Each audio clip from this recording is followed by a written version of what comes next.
Hi friends, ఈ రోజు మనం ఈ వీడియోలో పవన్ కళ్యాణ్ గారు నటించిన హరిహర వీరమల్లు అనే మూవీ గురించి ఎక్స్ప్లెయిన్ చేసుకుందాం. సో ఫ్రెండ్స్, మీ అందరికీ ముందుగా స్పాయిలర్ అలర్ట్ ఇస్తున్నాను. ఇది ఒక హిస్టారికల్ మూవీ కాబట్టి ఆల్రెడీ అందరికీ స్టోరీ గురించి తెలిసే ఉంటుంది. నేను ఇందులో ప్రత్యేకించి రివీల్ చేయాల్సినవి ఏమీ లేవు. మూవీలోని కొన్ని సన్నివేశాలు మాత్రమే నేను చెప్తున్నాను. నేను ఈ వీడియోలో ఎంత చెప్పినా థియేటర్ లో ఈ మూవీ చూస్తే ఆ థ్రిల్లే వేరు. ఇక స్టోరీ విషయానికి వస్తే అది 1650 ఏడి కొల్లూరు మైన్స్ లో మన ఇండియన్స్ ని బానిసలుగా చేసుకొని అక్కడి దొరలు ఇండియన్స్ చేత ఆ మైన్స్ లో వజ్రాలను వెలికి తీసే పనిలో పెడతారు. ఆ మైన్స్ లో బానిసలుగా పనిచేస్తున్న మన ఇండియన్స్ పరిస్థితి ఎట్లాంటిదంటే, ఆ రోజు అక్కడ పనిచేసిన వారిలో వజ్రాలు దొరికిన వాళ్ళకి ఒక ముద్ద ఆహారంగా దొరుకుతుంది. ఓన్లీ మట్టి మాత్రం వెలికి తీసిన వాళ్ళకి గంజి నీళ్లతో కడుపు నింపుకోవాల్సిందే. ఇక్కడ మన సంపదనంతా దొరలు దోచుకుంటుంటే ఆ దొరని గోల్కొండ నవాబు దోచుకుంటాడు. ఆ నవాబుని ఢిల్లీలో ఉండే మొఘల్ చక్రవర్తి దోచుకుంటుంటాడు. ఇలాంటి పరిస్థితులు నడుస్తున్న ఈ రోజుల్లో ఆ మైన్స్ లో ఒక కుర్రాడికి వజ్రం దొరుకుతుంది. ఆ వజ్రాన్ని వెలికి తీసిన కుర్రవాడు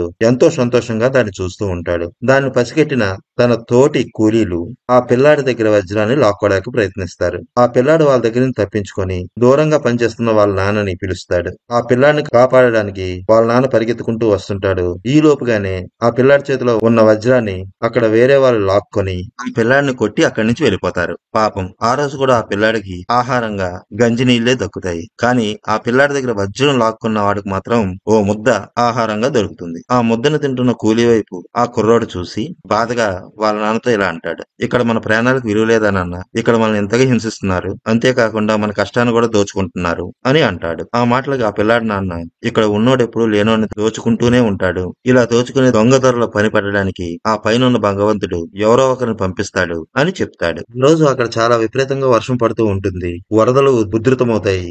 ఆ వరద నీటిలో బుట్ట కొట్టుకుంటూ వస్తుంది. ఆ బుట్టలో ఓ పిల్లాడు ఉంటాడు. అలా ఆ నీటిలో కొట్టుకొస్తున్న పసిపిల్లాడు ఓ గుడి ముందుగా వెళ్తుంటే అక్కడ పూజారులు చూసి ఆ పిల్లాడిని రక్షిస్తారు. తర్వాత అతని జాతకం చూసిన ఆ పూజారి ఈ పిల్లవాడు పెద్దయ్యాక జనాలు మెచ్చే జనసైనికుడు అవుతాడు అని చెప్తాడు. అందుకనే ఆ పిల్లాడికి హరిహర వీరమల్లు అని పేరు పెడతాడు. ఇంకో పక్క ఔరంగజేబు తన మతం కాకుండా వేరే మతాలను కూడా సమానంగా చూసే రాజులందరినీ వరుసగా నరుక్కుంటూ వస్తుంటాడు. తన మాట విని తన షరతులన్నిటికీ ఒప్పుకున్న వాళ్ళని విడిచిపెడుతూ తనకి ఎదురు తిరిగిన రాజులను మాత్రం హతమారుస్తూ తన దండయాత్రను సాగిస్తుంటాడు. ఔరంగజేబు చేస్తున్న పనులు అతని తండ్రికి కూడా నచ్చవు. నువ్వు చేస్తుంది కరెక్ట్ కాదని కొడుక్కి సర్ది చెప్దాం అనుకుంటాడు. కానీ ఔరంగజేబ్ తండ్రి మాట కూడా వినడు. అలా కొంతకాలం గడుస్తుంది. బందర్ పోర్ట్ లో దొరలు మన ఇండియా నుండి విలువైన సంపదను దోచుకుని వెళ్ళిపోతుంటే వీరా వాళ్ళగా అడ్డుపడి ఇక్కడ నుండి మనులు మాణిక్యాలే కాకుండా గుప్పిడ మట్టిని కూడా ఆ దొరల చేతికి చెక్కకుండా చేస్తాడు. ఇక్కడ ఈ సీన్ లో 5 నిమిషాల పాటు యాక్షన్ సీన్ ఉంటుంది. పర్ఫెక్ట్ బ్యాక్గ్రౌండ్ మ్యూజిక్ తో పవన్ కళ్యాణ్ గారు ఇక్కడ యాక్షన్ సీన్ ని అదరగొట్టారు. మచిలీపట్నంలో వాళ్ళ దగ్గర నుండి వజ్రాలు కొట్టేయడంతో వీరాని ఒక వ్యక్తి వచ్చి కలుస్తాడు. మచిలీపట్నంలో నీ ప్రతిభ గురించి తెలుసుకున్న మా చిన్నదొర నిన్ను కలవాలనుకుంటున్నారు. నువ్వు నాతో వచ్చి మా చిన్నదొరను కలవాలి అని వీరాని ఆ వ్యక్తి బ్రతిమాలుతాడు. సరే అని చెప్పి వీరా కూడా అతనితో కలిసి ఆ చిన్నదొరను కలవడానికి వెళ్తాడు. ఔరంగజేబు సంధికి రమ్మని కొందరు రాజుల్ని ఒక చోట సమావేశానికి ఆహ్వానిస్తాడు. అక్కడికి వచ్చిన రాజులతో మా మతం స్వీకరించాలని ఆజ్ఞాపిస్తాడు. మతం మారని ఏ రాజ్యమైనా తప్పనిసరిగా జిజియా పన్ను కట్టాల్సిందే అని ఆర్డర్ పాస్ చేస్తాడు. ముస్లిమేతర రాజులు గాని ప్రజలు గాని వాళ్ళ మతాన్ని వాళ్ళు అనుసరించడానికి జిజియా పన్ను కట్టాలి అంటాడు. దానికి అక్కడికి వచ్చిన రాజులు కుదరదు అని చెప్పడంతో వాళ్ళని అక్కడే చంపేస్తాడు. వాళ్ళ హత్యలను చూసిన మిగతా వాళ్ళు ఔరంగజేబుకు లొంగిపోతారు. వీరమల్లుని ఆ వ్యక్తి కోటప్ప దొర దగ్గరికి తీసుకువెళ్తాడు. కోటప్ప దొర దగ్గర పనిచేస్తున్న కూలీలు ఆ దొరతో, మీరు మాకిస్తున్న ధాన్యం బస్తాలు సరిపోవటం లేదు, మీరిచ్చే బస్తాల్లో ఇంకొక బస్తా పెంచితే మా కుటుంబం అంతా కడుపు నింపుకుంటాము అని అడుగుతారు. అలా అడిగినందుకు ఆ దొరకు కోపం వస్తుంది. నా దగ్గరున్న మల్ల యోధులలో ఏ ముగ్గురుతోనైనా మీరు పోరాడండి, వాళ్ళని కట్టడి చెయ్యండి. అలా మీరు కట్టడి చేస్తే మీకు ఒక బస్తా ధాన్యం ఎక్స్ట్రా ఇస్తాను అని అంటాడు. పాపం ఆ కూలీలు ఆ మల్ల యోధులతో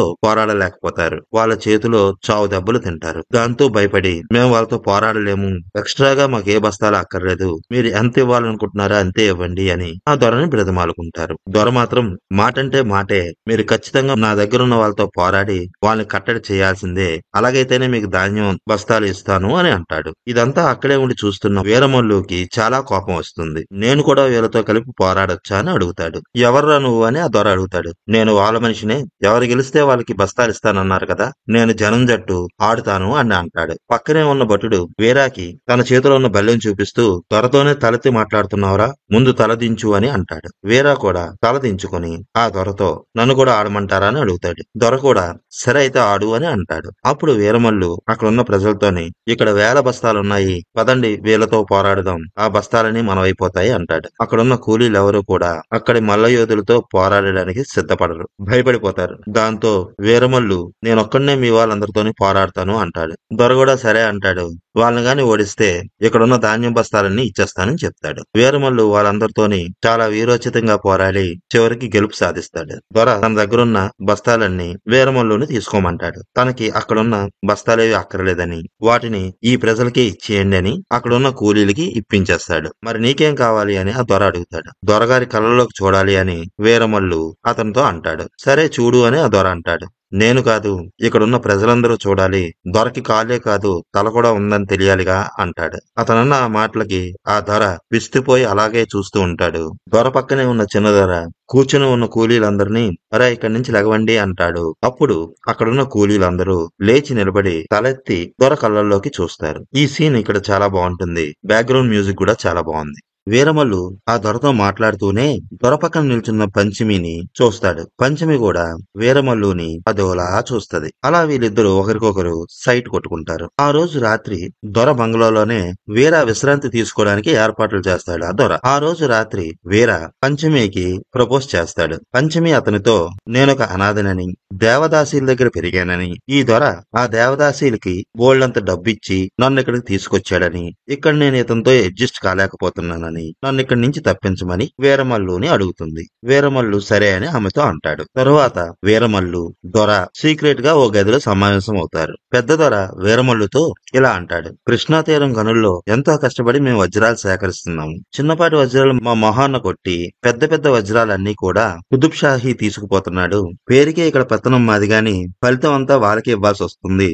కాబట్టి వజ్రాలు గోల్కొండ వెళ్లే టైంలో నువ్వు వాటిని వాళ్ళ నుండి కొట్టేసి తిరిగి మాకు ఇచ్చేయాలి. ఆ పని నువ్వు చేసి పెడితే నీకు 2 వజ్రాలు ఇస్తాము అని చెప్తారు. దానికి వీరమల్లు కూడా ఓకే చెప్తాడు. తర్వాత తనకు నమ్మకమైన వ్యక్తుల్ని ఎంచుకొని వాళ్ళ ద్వారా గోల్కొండ వెళ్తున్న మార్గంలో వజ్రాల్ని ఎలా కొట్టేయాలి అని ఓ పథకం రచిస్తాడు. ఆ సమయంలోనే పంచమిని కూడా వాళ్ళతో పాటు తీసుకుపోదామని చెప్తాడు. సరే అని వాళ్ళందరూ ఓ ప్లాన్ చేసుకుంటారు. వజ్రాలు గోల్కొండ వెళ్లే సమయం వస్తుంది. వీళ్ళందరూ పక్కా ప్లాన్ తో వాళ్ళ దగ్గర నుండి వజ్రాలు కొట్టేస్తారు. ఇక్కడ పెద్ద ఫైటింగ్ సీన్ ఉంటుంది. ఇది కూడా చాలా బాగుంటుంది.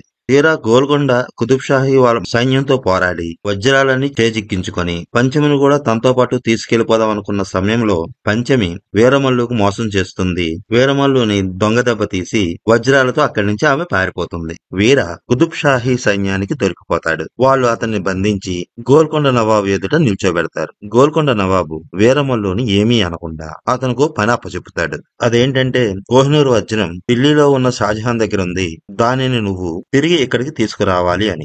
వీరమల్లు సరే అని చెప్తాడు. అప్పుడు గోల్కొండ నవాబు తన మనుషుల్ని ఇద్దరిని ఢిల్లీ వరకు సహాయంగా వీరమల్లుతో పాటు పంపిస్తాడు. వీరమల్లు కూడా స్నేహితులతో కలిసి ఢిల్లీకి బయలుదేరుతాడు. అలా వీళ్ళు ఢిల్లీ వెళ్తున్న సమయంలో ప్రకృతి విపత్తులను వీరమల్లు ముందుగానే పసిగట్టి తనతో వస్తున్న వాళ్ళని కాపాడుతాడు. వాళ్ళ మీద అటాక్ చేయబోయే వన్యమృగాలను కంటి చూపుతో కంట్రోల్ చేస్తాడు. దారిలో వీళ్ళు ఓ గ్రామం దగ్గర ఆగుతారు. అక్కడ ఆరేసి ఉన్న ఒక క్లాత్ ని చూస్తాడు. కుతుబ్ షాహీ సైన్యం దగ్గర కొట్టేసిన వజ్రాలని ఆ క్లాత్ లోనే మన వీర ఉంచాడు. వీరాకి మస్కా కొట్టి పంచమి ఈ క్లాత్ తో పాటు అందులోనూ వజ్రాలను కూడా పట్టుకుపోయింది. అక్కడ ఉన్న వాళ్ళని వీరా అడుగుతాడు, ఈ క్లాత్ ఎవరిక్కడ ఆరేశారు అని. 2 రోజుల క్రితమే ఇక్కడికి ఓ అమ్మాయి వచ్చింది, ఆ అమ్మాయిదే ఈ క్లాత్, ఈ దగ్గరలోనే ఉన్న వజ్రాల మార్కెట్ దగ్గరికి వెళ్ళింది అని చెప్తారు. పంచమిని వెతుక్కుంటూ వీరా అక్కడికి వెళ్తాడు. రెడ్ హ్యాండెడ్ గా పంచమి వీరాకు దొరికేస్తుంది. ఎందుకు నన్ను ప్రేమించినట్టు నటించావని వీరా ఆమెను అడుగుతాడు. నాలా చాలా మంది అమాయకులు దేవదాసీల చేతిలో ఉన్నారు. ఈ వజ్రాల ద్వారా వచ్చిన డబ్బుతో దేవదాసీల దగ్గర ఉన్న అనాథల్ని విడిపించొచ్చు అనే ఆలోచనతోనే నేను నీ దగ్గర ఇలా నటించాను అని అంటుంది. ఆమె చెప్పిన మాటలకి వీరాకి ఆమె మీద ఉన్న కోపం పోతుంది.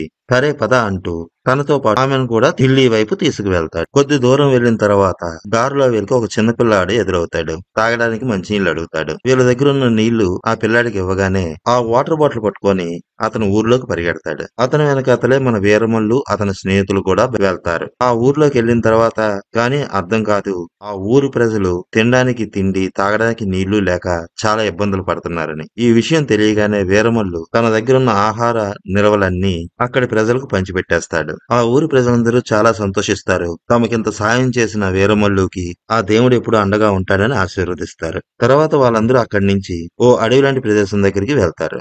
ఎప్పటి నుంచో అక్కడ వర్షాలు లేకపోవడం వల్ల ఆ చెట్లన్నీ ఎండిపోయి నేలంతా బీడిబారిపోయి ఉంటుంది. కొంతమంది ఋషులు, పండితులు వర్షాల కోసమని అక్కడ వరుణయాగం చేస్తూ ఉంటారు. అలా పూజలు చేస్తున్న ఆ ఋషుల మీద ఢిల్లీ సుల్తానుల సైన్యం దాడికి దిగబోతుంది. ఇక్కడ పూజలు చేయకూడదు అంటూ ఆ సైన్యం గుర్రాల పైన చాలా వేగంగా వాళ్ళు ఉన్న చోటుకి రాబోతుంటుంది. అది చూసిన వీరమల్లు తన చేతిలో ఉన్న బాణాలకి నిప్పు పెట్టి వాళ్ళు వస్తున్న వైపు వేస్తాడు. ఆ ప్రదేశం అంతా ఎండిపోయిన చెట్లతో ఉండడం వల్ల చుట్టూ చాలా పెద్ద మంటలు వ్యాపిస్తాయి. ఆ మంటలను చూసిన ఆ సైన్యం ఇటువైపు యాగం చేస్తున్న వాళ్ళ వైపు రాలేకపోతుంది. ఈ మంటల్లో వాళ్ళే తగలబడి సస్తారులే అని ఆ సైన్యం తిరిగి వెనక్కి వెళ్ళిపోతుంది. వీరమల్లుకి సహాయంగా వచ్చిన గోల్కొండ నవాబు తాలూకా మనుషులు వీరమల్లు చేసిన పనికి అతని మీద కోప్పడతారు. ఈ యాగాన్ని ఆపడానికి వచ్చిన మనుషుల నుండి మనల్ని మనం రక్షించుకోవడం కోసమని నువ్వు ఇదంతా మంటలు పుట్టించావు. కానీ ఇప్పుడు మనమే ఈ మంటల్లో తగలబడి చనిపోయేలా ఉన్నాం. ఎందుకు ఇలా చేసావని వీరమల్లుని అడగబోయే లోపే సడన్ గా అక్కడ పెద్ద వర్షం కురుస్తుంది. అక్కడ యాగం చేస్తున్న వారిలో ఒక అతను వీరమల్లు దగ్గరికి వచ్చి, నువ్వు ఏ పని మీద అయితే వెళ్తున్నావో ఆ పని ఖచ్చితంగా జరుగుతుంది, దిగ్విజయస్తు బావా అంటూ ఆశీర్వదించి అక్కడి నుంచి వెళ్లిపోతాడు. వీరమల్లుకి సాయంగా వస్తున్న గోల్కొండ నవాబు మనిషికి వీరమల్లు మీద డౌట్ వస్తుంది. రకరకాల తత్వాలు మాట్లాడుతున్నావు, ప్రకృతి విపత్తులను ముందుగానే పసిగట్టేస్తున్నావు, క్రూర మృగాలను కూడా కంట్రోల్ చేస్తున్నావు, అంత పెద్ద స్వామీజీలు కూడా వచ్చి నీకు నమస్కారం చేసి వెళ్తున్నారు. అంతేకాదు ఇప్పుడు ఇక్కడ వర్షం పడుతుందని కూడా నీకు ముందే తెలుసు. ఇదంతా చూస్తుంటే నువ్వు ఒక మామూలు దొంగలా నాకు కనిపించడం లేదు. నిజం చెప్పు, అసలు ఎవరు నువ్వు అని అడుగుతాడు. తర్వాత అక్కడున్న ఒక మనిషిని, నువ్వు వీరాన్ని చిన్న దొర దగ్గరికి ఎందుకు తీసుకెళ్లావని అడుగుతాడు. మచిలీపట్నంలోని బ్రిటిష్ దొరల దగ్గర వజ్రాలు కొట్టేసినందుకు అని అతను చెప్తాడు. తర్వాత ఆ అమ్మాయి వైపు చూస్తూ వీరాన్ని ప్రేమించినట్లు నటించి అతన్ని మోసం చేసి వజ్రాలు కొట్టేశానని నువ్వు అనుకుంటున్నావు కదా, కానీ అది నిజం కాదు. బందర్లో వజ్రాలు కొట్టేసి దొరదృష్టిలో పడ్డాడు. తర్వాత దొర దగ్గర ఒప్పందం కుదుర్చుకొని కావాలనే నవాబుకు దొరికిపోయాడు. మేము ఇప్పటి వరకు నిన్ను ఢిల్లీ తీసుకెళ్తున్నాం అనుకున్నాం, కానీ నువ్వేసిన ప్లాన్ లో మేము వస్తున్నామని నాకు ఇప్పుడే అర్థమైంది. నిజం చెప్పు, అసలు ఎవరు నువ్వు అని అడుగుతాడు. అప్పుడు వీరమల్లు అతనితో ఇలా చెప్తాడు. తను ఉండే ఊరిలో హిందువుల మీద మౌలానా సైన్యం దాడికి దిగిందని, హిందువులందరినీ తమ మతంలోకి మారమందని, మౌలానా సైన్యం తన మనుషుల మీద చేస్తున్న దాష్టికాలకి కోపం వచ్చిన వీరమల్లు ఒకే ఒక్క ఏటుతో వాళ్ళందరినీ నరికేస్తాడు. ఆ విషయం తెలిసిన మౌలానా ఒక్క వేటుతో అంతమందిని ఎలా చంపగలిగాడు ఈ వ్యక్తి అని పట్టరాని కోపంతో ఆ ఊరి మీద పూర్తిగా తన సైన్యంతో దాడి చేయడానికి వెళ్తాడు. ఆ టైంలో ఆ ఊర్లో ఉన్న ప్రజలందరూ నేలమాలికల్లో దాగుండిపోతారు. అయితే ఆ సైన్యానికి భూగోళం, వాస్తు, పురావస్తు, ఖగోళం, శిల్పశాస్త్రాలు ఈ ఐదుటిని నేర్పించే గురువులు వాళ్ళకి దొరికేస్తారు. వాళ్ళని ఆ రాజు బంధించి ఢిల్లీకి తీసుకుపోతాడు. సో వాళ్ళ కోసమనే నేను ఢిల్లీ బయలుదేరాను అని అసలు విషయాన్ని చెప్పేస్తాడు వీరమల్లు. ఇదంతా విన్న వీళ్ళకి వీరమల్లు కోసం ప్రాణాలను ఇవ్వడానికి సిద్ధపడిపోయేంత ఉద్వేగం కలుగుతుంది. వీళ్ళు రెండు జట్లుగా విడిపోయి చెరో మార్గం గుండా ఢిల్లీ బయలుదేరుతారు. అలా వీళ్ళు ఢిల్లీ సరిహద్దుల దాకా వచ్చేస్తారు. ఇక్కడ ఒక చెక్ పోస్ట్ లాంటి ప్రాంతాన్ని ఏర్పాటు చేసి ఉంచుతారు. ఇక్కడ ఢిల్లీ సుల్తాన్ సైన్యం చేసే అరాచకం చాలా పీక్స్ లో ఉంటుంది. హిందువులతో చాలా నీచంగా ప్రవర్తిస్తూ ఉంటారు. ఆ బోర్డర్ దాటుతున్న వాళ్ళ దగ్గర ఎక్కువ మొత్తంలో పన్నులు వసూలు చేస్తూ వాళ్ళ దగ్గర ఎటువంటి విగ్రహాలు గాని, దైవానికి సంబంధించిన వస్తువులు గాని ఉంటే వాటిని లాక్కొని వాటిని క్యారీ చేస్తున్న మనుషుల్ని చిత్రహింసలు పెడుతూ ఉంటారు. అదంతా చూస్తున్న వీరమల్లుకి లోపల రక్తం మరిగిపోతూ ఉంటుంది. కానీ ఆ సైన్యం దగ్గర తన ఐడెంటిటీ బయటపడకూడదని చాలా ఓర్పుగా తనను తాను కంట్రోల్ చేసుకుంటూ ఆ చెక్ పోస్ట్ దాటే ప్రయత్నం చేస్తాడు. కానీ వాళ్ళు చేసే దుర్మార్గాలు చాలా పీక్స్ కి వెళ్ళిపోవడంతో వీరమల్లు బరస్ట్ అయిపోతాడు. ఒక్కసారిగా వాళ్ళపైన విజృంభించేస్తాడు.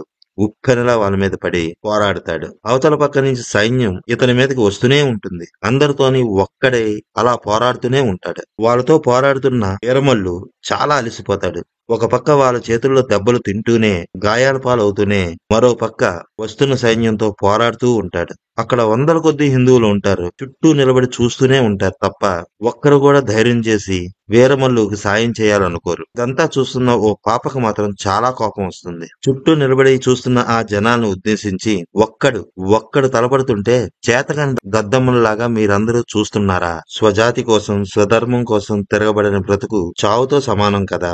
ధర్మం అంటే భజన చేయడం కాదు, ధర్మం అంటే నిలబడడం అంటూ ఆ చుట్టూ ఉన్న ప్రజల వైపు చూస్తూ చెప్తుంది. ఆమె మాటలు వాళ్ళందరికీ ఎక్కడో గుచ్చుకుంటాయి. అంతే, ఒక్కసారిగా అక్కడున్న సాధువులు వాళ్ళ చేతుల్లో ఉన్న శంఖారావాన్ని పూరిస్తారు. అఘోరాలు ఢమరుకాన్ని మోయిస్తారు. ఒక్కడై పోరాడుతున్న వీరమల్లు మీదకి వస్తున్న సైన్యం మీదకి ఒక్కసారిగా చుట్టుపక్కన ఉన్న ప్రజలు కూడా తిరగబడతారు.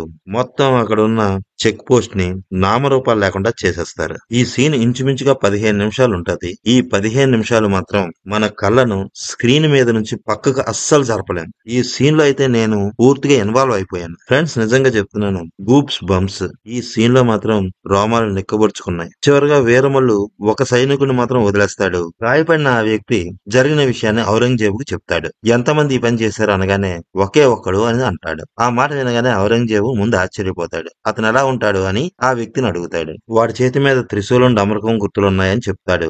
ఆ మాట వినగానే ఔరంగజేబుకి అర్థమైపోతుంది వస్తున్నది వీరా అని. అతను కూడా తన టెంట్ల దగ్గర నిల్చొని ఆ వీరా రాక కోసం ఎదురు చూస్తూ ఉంటాడు. అదే రోజు అక్కడి వాతావరణం అంతా ఒక్కసారిగా మారిపోతుంది. గంభీరమైన మేఘాలతో చీకటి అలుముకుంటుంది. భయంకరమైన ఈదురుగాలు వీస్తూ ఉంటాయి. తుఫాను వచ్చే సంకేతాలు కనిపిస్తూ ఉంటాయి. అటువంటి సమయంలో మెరుపుల వెలుగుల మధ్యన ఔరంగజేబు ఉండే చోటుకు వస్తాడు వీరమల్లు. వీరమల్లు, ఔరంగజేబులు ఒకరికొకరు ఎదురవుతారు. అక్కడితో ఈ మూవీని పార్ట్ 2 ఉందని చూపిస్తూ ఎండ్ చేసేశారు.